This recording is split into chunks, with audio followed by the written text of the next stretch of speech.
অমিত শাহ অমিত শাহ নিজের ছেলের অবস্থাটা বলুন তো।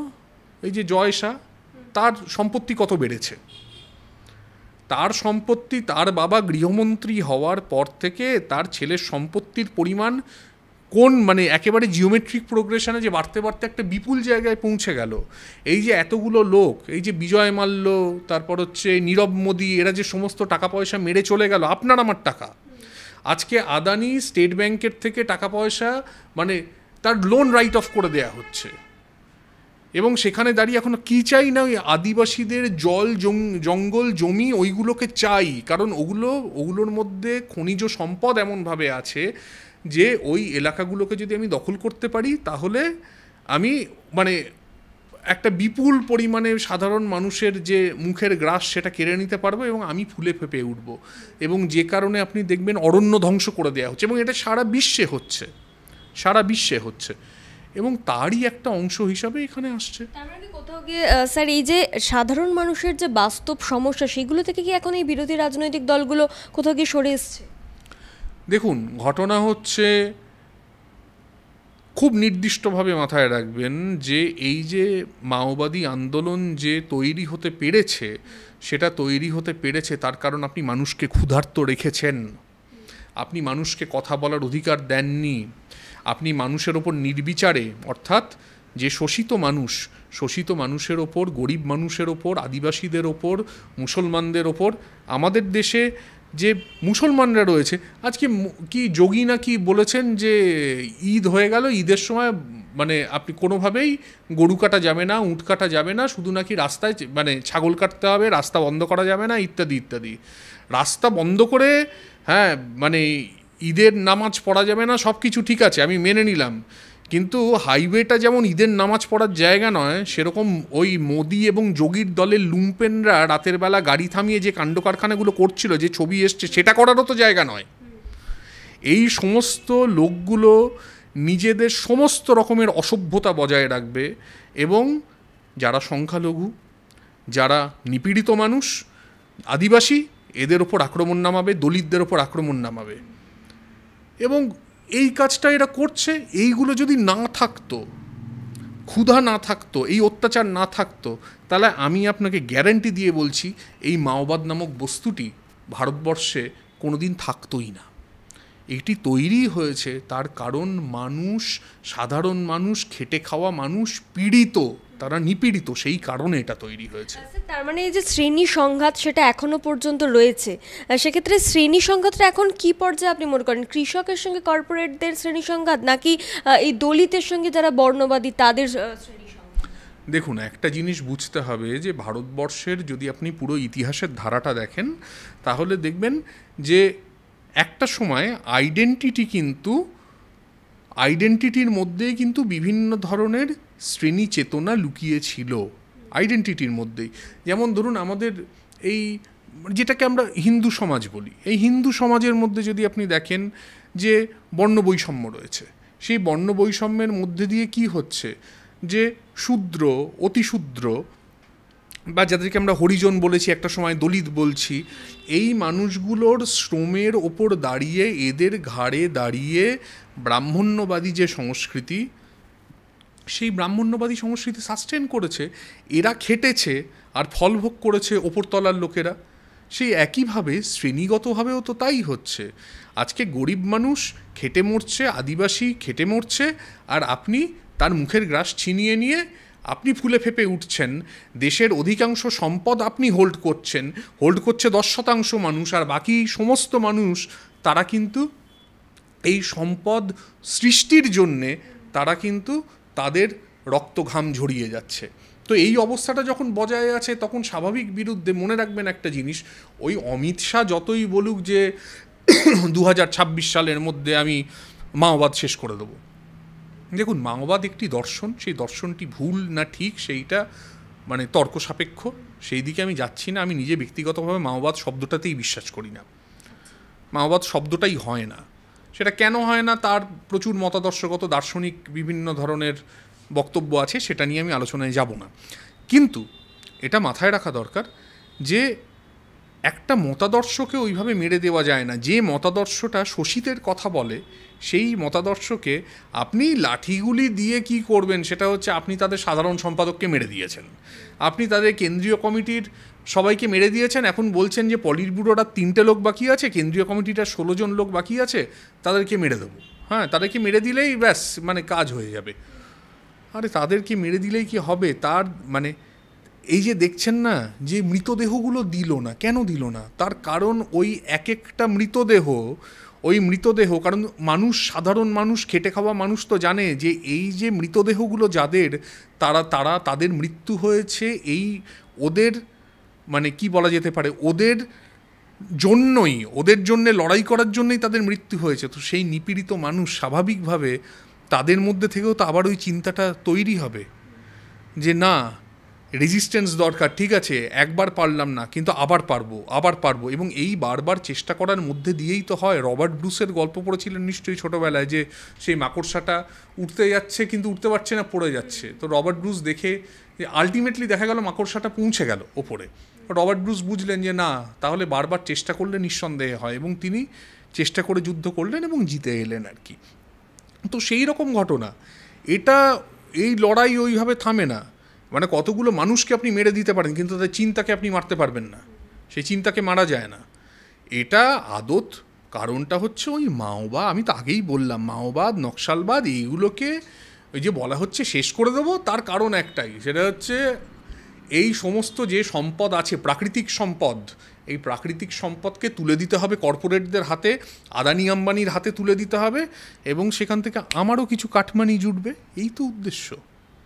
কিন্তু বর্তমানে যারা বামপন্থীরা, তাদের কি আদর্শ তারা ঠিক রেখেছে, নাকি কোথাও গিয়ে তারাও নিজেদের আদর্শচ্যুত হয়েছে? কি মানে এই যে যেখানে দাঁড়িয়ে বিরোধীরা যেখানে শুধুমাত্র ধর্মের রাজনীতি নিয়ে ভোট করাতে চাইছে, জাতের ভিত্তিতে ভোট করাতে চাইছে, তাদের কাছে ভাতের লড়াইটা কোনো ম্যাটার করছে না, সেই জায়গা থেকে বলছি।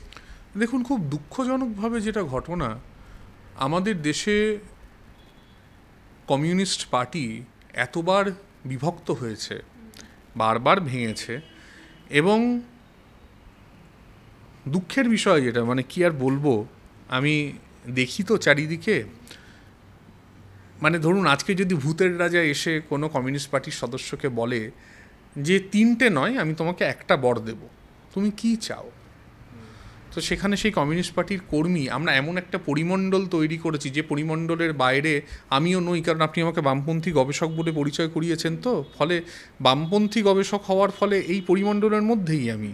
তো সেখানে দাঁড়িয়ে এমন একটা পরিস্থিতি তৈরি হয়েছে, যখন ভূতের রাজা বলবে যে আমি একটা বর দেব, সেই কমিউনিস্ট পার্টির কর্মীকে বলবে, সে তখন মানে যে বর দেবে, যে একটাই বর, সেই বরটা হচ্ছে কেউ না কেউ অদৃশ্য হয়ে যাবে, মানে তাকে আর খুঁজে পাওয়া যাবে না।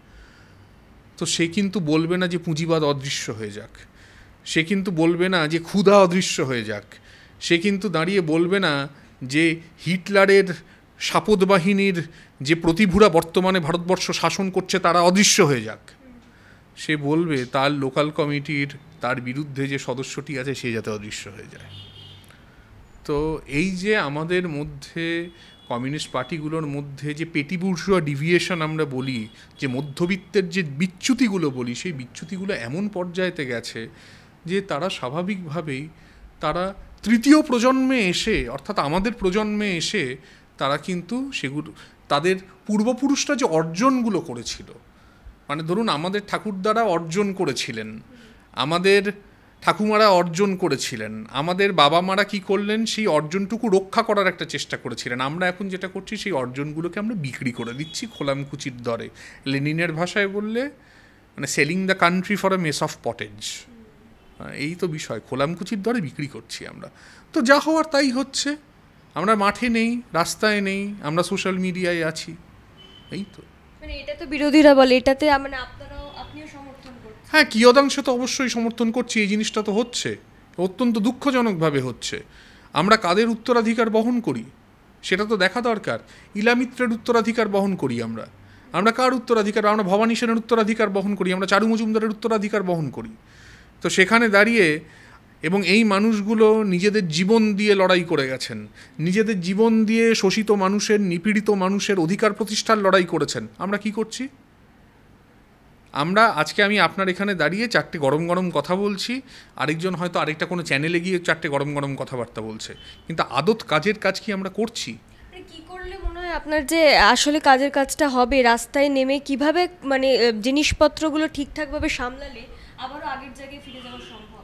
দেখুন, আগের জায়গায় ফিরে যাওয়া সম্ভব তখনই যখন আপনি বর্তমান সময়ের যেটা প্রয়োজন সেই সময়ের প্রয়োজনটাকে আপনি মাথায় রেখে নামবেন।